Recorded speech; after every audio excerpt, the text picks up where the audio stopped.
Noble Meyer signs with the Marlins, significantly under slot. Kim Ang is cooking again. Looks like the Marlins are going to get all of their draft picks signed. For me, on an off day, that is a huge success. We're also going to look ahead to this Rocky series and reflect back on the 6-game losing streak. What changes need to be made, if any? Plus, the deadline is looming. There's tons to get into. This is Locked On Marlins. You are Locked On Marlins, your daily podcast on the Miami Marlins. Part of the Locked On Podcast Network, your team every day.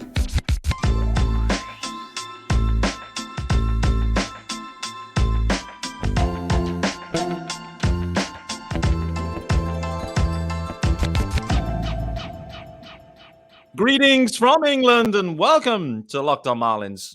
This, of course, is your daily Marlins podcast. I'm your host, Peter Pratt. Hit me up, of course, on Twitter at MiamiMarlins_UK.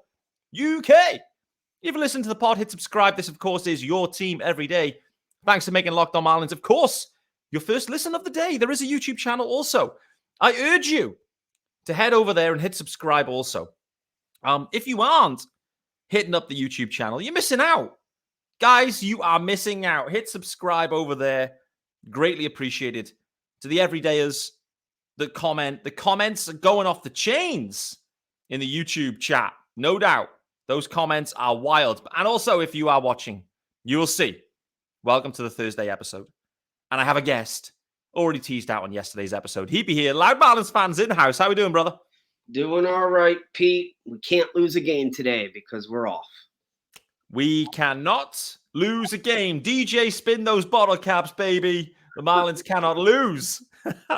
It's been a rough one, mate. It's fair to say. It's been a rough return back. There we go. It's so rough. My dogs are barking at There we go. We've got dogs barking here. That's how rough it's been, mate. So we're going to spend some time digging into that. What's changed, if anything? Is it just bad luck? What changes need to be made, if any? And equally, we'll think about the deadline. But before we get there, mate, we have to celebrate what I think looks like to be a success for the Marlins, particularly on an off day. The big news dropped earlier on, probably a couple of hours ago. Craig Mish, of course, doing his thing. Noble Meyer, first round pick this year. The Marlins took him. Best available high school arm available. Somehow, the Marlins take him at 10 and convince him to sign for nearly $1 million under slot. The Marlins get Noble Meyer for $4.5 million. That, to me, feels like a big fat dub. What about you, brother? To a young 18-year-old kid in high school, $4.5 million is a ton of money. I hope he saves it, and I hope he comes to be the pitcher that they think he can be, because he won't need to save it, and he'll make more down the road. But look, 18 years old, $4.5 million is a ton of money. He's happy.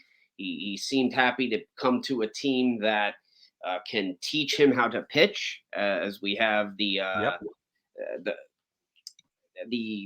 background for it, we'll call it, and the people in place to do it. So good for him. Got him for cheap. Kim Ang, best GM, all of baseball. Oh, baby. Baby, that is a big claim. I do think AA over with the Bravos is probably the best GM in the business. Maybe Kim Ang, I'm not afraid to say this, mate. Best female GM? Easily. It's a lock. 100%. Taking that away, though, listen, I everyone that listens to this show knows I highly rate Kim. I think she's done a great job, a really under-the-radar job. Some people disagree. It is what it is. But I think with the tools at her disposal, she's done one hell of a job. And again, it's another one where they ended up, I think the draft is interesting, where I'm not sure they were expecting Noble Meyer, to be honest with you. Then he's available. They then think, actually, we'll take him because he's best player available. And then they then get him under slot so they can then do some other stuff with some other guys that they've taken along the way. It feels like this draft came together pretty well. They've got a lot of names that people are excited about. I know Kemp Alderman's already signed. They're effectively waiting on two guys, I think, as we record this right now. I think they're waiting on two guys. Dietrich, which that name buzzed for me just for obvious like historical reasons, Dietrich. And then you've got White as well, who they took with their 35th pick with that comp pick at the back end of round 1. So the Marlins look like they're going to get it done with everyone. They've got enough money because they've got underslot with Noble Meyer. They've got underslot with, I think, Kemp Alderman too. They've got enough left, I think, to get deals done with these boys. And for me, that's the sign of a good draft at this point of the year anyway. You've drafted your guys and you sign all your guys, right? The dominoes are falling. You sign your number 1 overall. You have to give him the most. So once you work that deal out, you know what you have left. You don't want to overspend on the undercard to not be able to afford him. So they got that deal done. And I like how early it happened. It seemed last year or the year before, at least with Watson, I remember that they waited till like the last minute to sign him. I think they signed Barry a little bit early too last year. But this year it seems a lot quicker. We're 10 days, 11 days out from the draft. You have your first round pick in-house and everything else coming behind it. So, let's say they do get it done. Good job. You just hope they drafted right and they didn't miss. There you go. I mean, to your point, the fit feels great. Like I said ahead of the draft that I was more confident the Marlins taking a pitcher, an arm, with their first round pick, a highly projectable arm. Like organization fit feels great. Getting these projectable arms, it's what we do. It's our position, it's our area of strength. We can develop high level pitching talent. So just keep taking more of them. Dude, it's 2028. All right. And you have 2 Meyers or Myers in your rotation. Yeah. And both are back-to-back studs. Oh, baby. With Uri. Uri is the ace. Uri's your ace, your number 1. Holy smoke.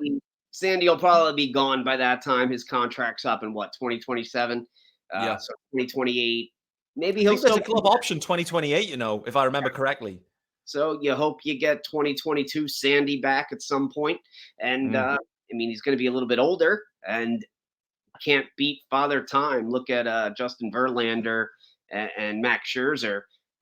You hope Sandy can make $40 million and steal from the Mets at that point, but we'll see. Yeah, we'll see. Good maybe segue into away from the draft and the good news, I think, of today, into what's been a really tough first week back after the All-Star break. Sandy, you just mentioned him. Let's briefly touch on him. Vintage Sandy yesterday, right? You never know which inning it's going to be this year, but there's seemingly always one inning where it kind of goes wonky and then he settles back in. It's so puzzling. I've no idea. I don't think Sandy knows. I don't know, but I don't think Sandy knows what happens, but it just seems to spiral.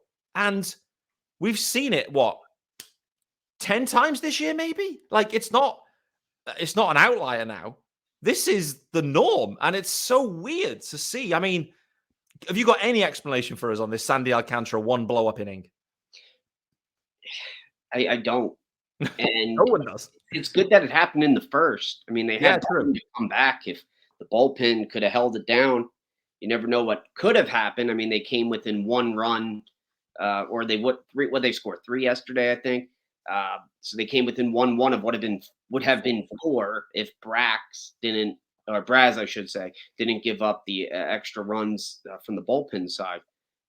Look, 6 innings, 103 pitches. You want that from any pitcher in the game.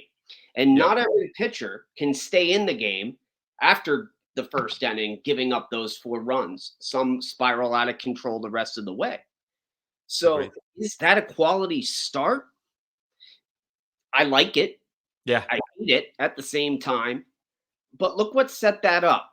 I mean, if our catcher learned how to field the ball properly, he could have, that would have been the 3rd out if Stallings made the play properly at the plate. Because the throw was there. He just came into it too early instead of letting it come to him. So Sandy could have gotten out of the inning with only 1 run had been given up. But look, 3 run or no runs actually. 3-run home run is horrible. It's a lot of runs, but it's not like he was getting hit and hit and hit and hit and hit and hit. a home run, it just stinks because it's all the runs at once. That's it. He'll be fine. I have no problem with Sandy. His next game, it looks like, is going to be in Tampa. Tampa, it's a rematch from the opening day 2021, where against Tampa, he pitched pretty well. He ended up losing the 2021 opener, if I remember, but it was only by 1 run. There was I feel like Yimi Garcia blew the game or something. Or maybe Bass, one of the two. And wouldn't it be – it was Bass, actually. And wouldn't it be great if the Marlins give Sandy a lead? He's only been given a lead once. I think he blew it. But he's only been given the lead once by more than 4 runs this season. So maybe if Marlins get hot during the next series against the Cubs – against the Rockies, Colorado Rockies, maybe their bats will stay warm. And Luis Arraez needs to start producing again at the top. That's becoming an issue. Non-issue, but an issue. Yeah. It's the baseline, the expectations linked to Luis Arraez at this point are so astronomically high. But let's talk about our good friends over at eBay Motors. Then what I wanted to do is to kind of carry on that, something you called out there, mate, which for me is, it kind of epitomizes where the Marlins have been in these last 6 games. Like that Stallings misplay. There's just been way more misplay, defensive errors, and pitching mistakes and bits than we've seen all year long. They've just kind of combined. So I want to get into that with you as well. But before we do that, let you know about our good friends over at eBay Motors, guys. Yes, sir. And for a championship team, it's all about making sure every player is a perfect fit. It's the same when it comes to your vehicle. Every part needs to fit just right. So the next time you need parts and accessories, head to eBay Motors. And with eBay Guaranteed Fit, you can be sure every part you need fits right the first time around. Just add your ride to the My Garage section and look for the green check to know the part will fit or your money back. Because just like in sports, confidence is the name of the game when you shop on eBay Motors. And with over 122 million parts to choose from, you'll be back in the game in no time. After all, it's easy to bring home a dub when the right parts are guaranteed. Get the right parts, the right fit, and the right prices on ebaymotors.com. Let's ride. eBay Guaranteed Fit only available to U.S. customers. Eligible items only. Exclusions do apply. Nailed that ad, by the way. Nailed it. And I can just hear everyone now searching ebaymotors.com. They're all over that. And every time I read that ad, I must say, I always think of Avisail Garcia. Every single time I think of Avisail Garcia. Just on that, by the way, did you see yesterday, Chase? There was a clip that was shared. Avisail Garcia grounded a double play, and he was just cruising up the first baseline. He did not care. No gas from Avi. I know the game doesn't matter, and it's like spring training for him, but everything with Avisail Garcia always seems to be a bad look. The guy needs a PR campaigner or something, but you kind of hope he ran it out and pulled the hamstring down. Yeah, absolutely. Absolutely. I do think the timing, I think I mentioned this earlier in the week with Sean, I do think the timing of this rehab assignment is interesting, pre-deadline, proving that he's available and healthy if someone wants to take a chance. Actually, let's just talk about that briefly. I wasn't expecting to talk about Avi, but let's play this forward a week or so now away from here, just before the deadline. You then go, actually, Avi's ready. He's back. He's healthy. How can the Marlins squeeze Avisail Garcia onto this roster? Can they? Like, what can they do with Avi at this point? Because Dane Myers is an absolute stud. Sanchi, De La Cruz, studs. You know, you got those guys. Where's the spot for Avi? Is there any? There's one expendable player right now, and that's Garrett Hampson. That's the only person and I hope most GMs in the league, especially Kim, would feel comfortable only moving Hampson. Yeah. The guy did get a hit in the 9th inning to start the quote-unquote rally yesterday. But if you're going to have the two, between the two, you got to have Garcia, but you hope he's hitting. We don't know, right? We don't know. No. he hasn't had the opportunity in 2023 to show if he can play well or not play well in the bigs. I think he was starting to hit a little bit before he got injured. Yeah. If I remember, I mean, it's what was that, April? April, yeah. Wide stance Avi. Do you remember? He had a new stance. He was changing things up. You know, he wasn't making mistakes in the outfield. But where does he play? And are you paying someone, what, $15 million plus to stay on the bench or the back end of the bench? Yeah. You got to do kind of what the Braves did in 2021 when they traded a veteran at the deadline for nothing. Actually, they traded it for him for, I'm forgetting the name, but the guy for Rosario, Pablo Sandoval. They traded Pablo Sandoval for Rosario, and Rosario's a decent player a couple years later. So yeah, you hope Kim could pull something off there. The problem is, unlike Sandoval, his agreement's not expiring. It's No. years left. No. So that is the problem. I mean, Craig Mish, our good buddy, has pointed out that you can move a veteran. You got to get something with him, and you got to take a bad contract back. But if two players switch spots, maybe it could work out for both. Who knows? Who knows? I think it's just an intriguing wrinkle. And to your point with Hampson, like he absolutely is the guy on the roster. We don't know what's going to happen with Garrett Cooper, for example. I mean, Garrett Cooper, that pinch hit situation yesterday was just hysterical in a terrible way because he clearly wasn't healthy. And, it was just a terrible, shocking at bat, to be honest. It looked poor. The optics were bad. That was a mistake. So maybe Coop's going to end up on the IL. I don't know. But to your point, Hampson is the guy. But Jazz is going to be back maybe in a week or two. So again, Jazz is going to be in there. You can't demote Dane Myers at this point. You can't. At this point, you can't. No. But in a couple of weeks, right? You don't know. Will he still be playing as well as he has? He just had a couple offers. So unlucky offers though, mate. That was the hardest hit offer I've ever seen. He hit 400 mile an hour balls all combined. It was insane. It seems what was happening to Gene Segura for the bulk of this season happened to Dane Myers. Oh no! Oh no!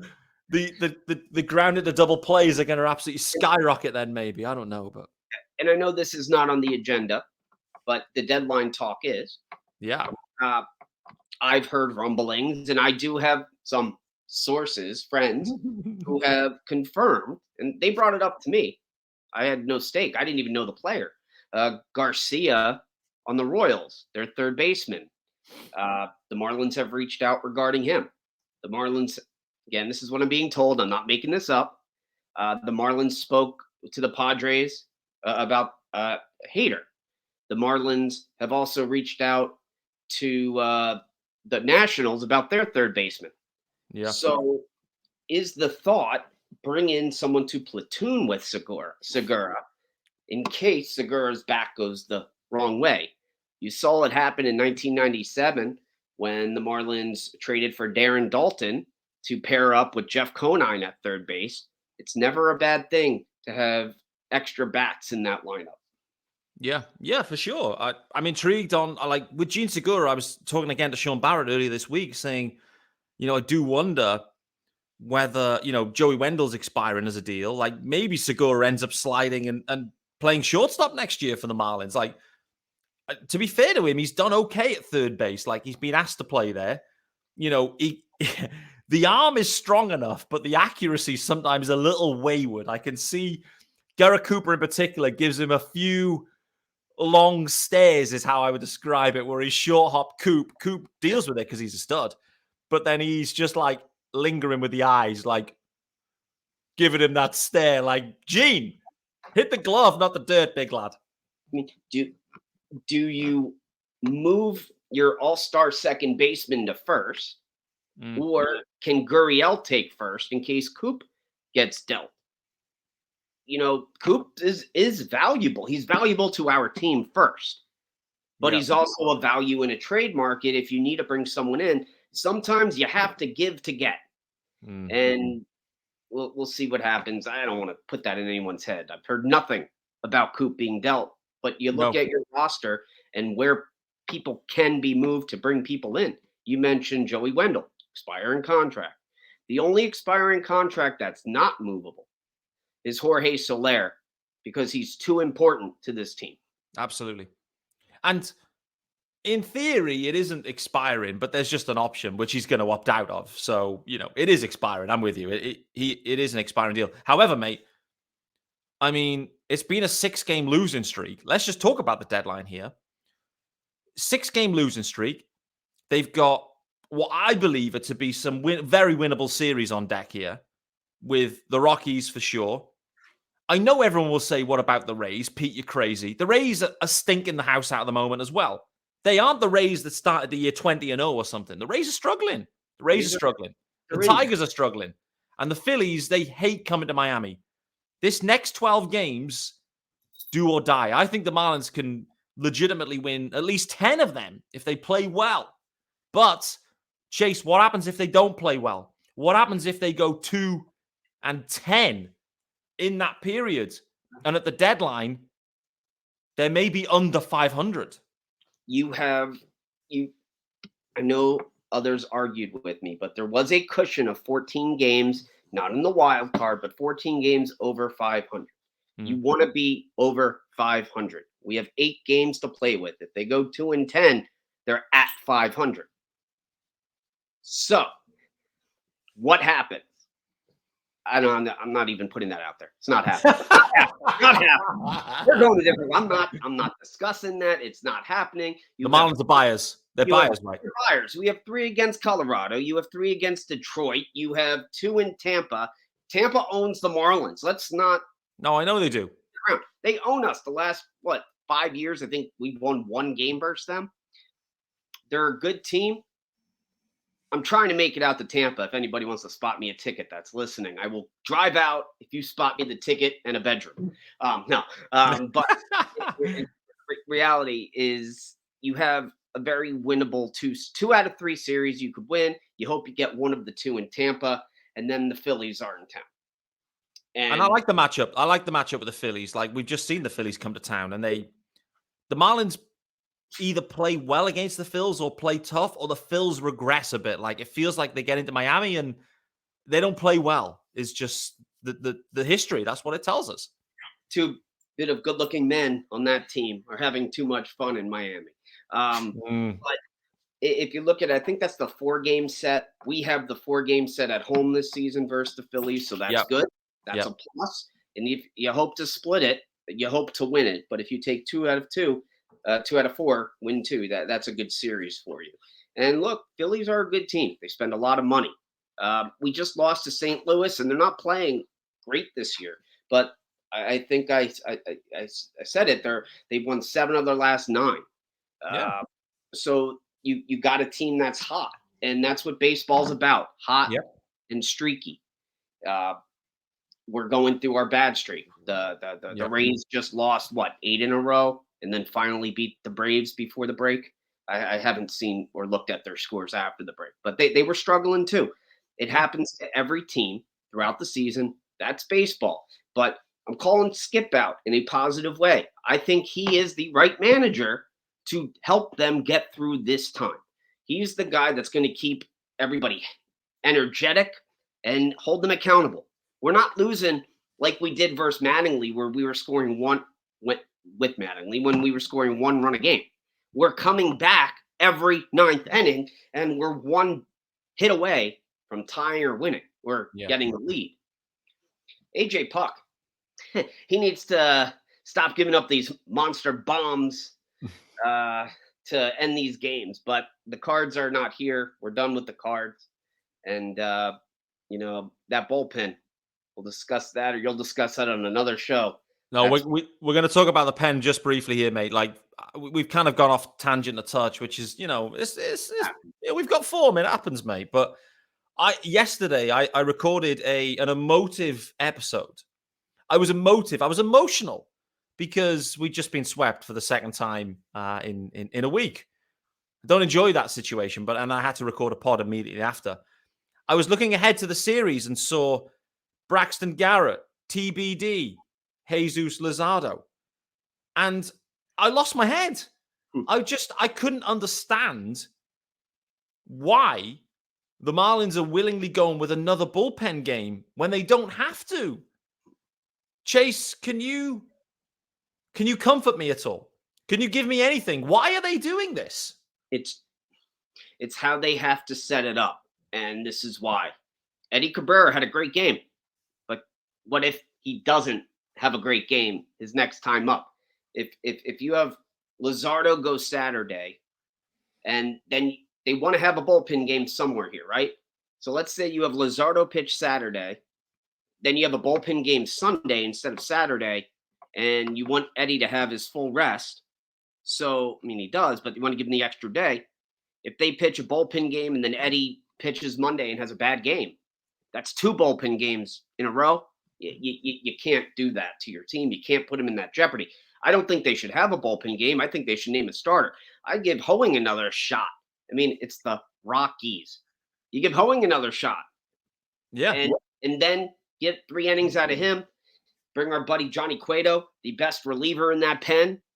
Gave up 0 runs his last time out. He was warming up to take the lead. If we took the lead on Wednesday. Yeah. Look, we're going to be okay. And I'm not in panic mode. They know more about baseball than I do. They know their players better than we do. 100%. I think that they are doing this for a reason.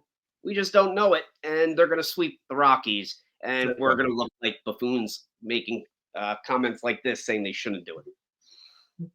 Wouldn't be the first time, Chase. It would not be the first time, as we know. That's the beauty of this show. When you record 5 episodes minimum a week, there's a lot of takes you make over that period, and many of them turn to milk. Unfortunately, they turn a bit sour. But anyway, it's all good. We'll wait and see. I think that's the point that you made a great point there, that we just don't know at this point. I haven't heard any reporting around that. I was just looking at it, and I was a bit confused as to why. Particularly in a must-win series. Like, it's not even a must-win. It's a must-sweep series. The Rockies are putrid on the road, and the Marlins are hot at home this year. It looks like the biggest slam dunk sweep that there's ever been. And they need it bad. They need to come out hot and teal on Friday night. There you go. Come out hot. Is there anything you would do? I mean, I had this listed out and to ask you, and we'll just kind of round up here. Final question, I guess, of this episode. But is there any change that you would make? If you were Skip right now, is there anything you would do differently? Whether it be personnel, whether it be, anything. Is there any one thing that you've seen that could try to flip the script there for these fish heading into this series? I would start Fortes with Sandy. Yeah. I would start Fortes with Eddie. I think, look, Nick's not having a great year, but you got to see what you have in Nick Fortes going into 2024. And Stallings, great person. I made a whole spiel on Twitter today. If anyone wants to go look at it, it's a 5-comment, long-winded paragraph about Stallings. He's a great guy, very friendly. He's going to be a future manager in this game. But right now, he's not giving the Marlins what they need consistently from behind the plate. There's something going on with Sandy. Try Fortes with them. See how they work together. Yeah. Try him with Eddie. Let them gel together. Because if Fortes is your catcher of the future, then you got to see what you have, and you got to let him get consistently. Let him get the chance to get hot instead of playing one game, off for 2, back in it. Give him the chance to perform, and it would help the team. That's the one move I would make. I think that, look, Skip's managing with what he has. Arise is going to get hot again, hopefully at home. Soler, he had a solar flares and solar bombs on this road trip. Cooper, you hope is healthy, but if he's not, don't play him at all. Either give him the 10-day rest or let him sit a couple games. Yeah. and I'm just going through the lineup in my head here. Segura's heating up. He's not a problem right now. He's heating up. Look at those plays he's made at third on this trip, man. Gold Glover out there. Wendell looking like a stud at shortstop. Oh, baby. I mean, look, your team just went through a rough stretch. They're in a rough stretch. Skip's the guy to pull them out. I think it's a totally different mentality than last year. You know, we lost 5 games 7 times last year. Sometimes more than in that streak, more than 5, but at least 5 games 7 times last year. There was a manager that dull. Now you have that fiery manager, works well with young guys. Jazz is coming back too. Sorry for the dings and the dongs here. But they agree with me. There you go. It was like, yeah, we've got Jazz coming back. Ding! I'm trying to throw the positivity into this because I know there's a lot of negativity going around. And look, we're all disappointed, but there's 64 games left in this season. If you win 34 of them, lose 30, I think you're in the playoffs at 87 wins. Yeah. So you got to play around 500. Hopefully you get the better of it. The next 12 games are going to tell you where you are. Yeah, no doubt.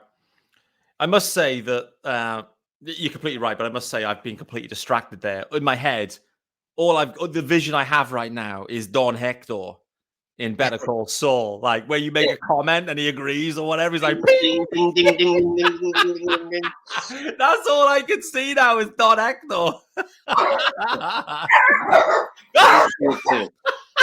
Oh my days! Now we've got the Baja Man. Who let the dogs out? This is absolutely insane for podcast now. Sorry.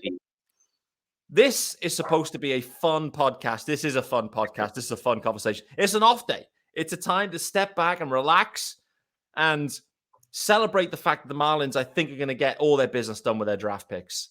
And go ahead. We're 8 games over 500, and it's almost August.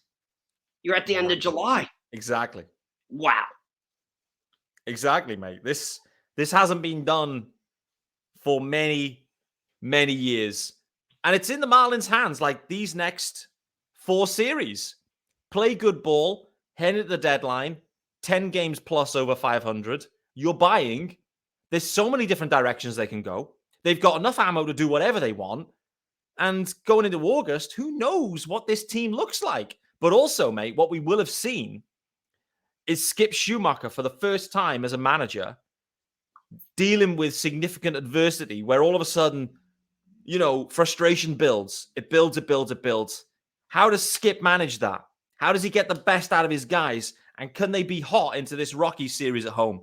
That, for me, is the key thing to watch in the early couple of games here. Skip Schumaker, getting back to being Skip, managing like a king, managing like a stud, and this Marlins team just getting back in the groove, man. Exactly. There we go. I was waiting for a ding. Ding, ding, ding, ding, ding. Don Hector.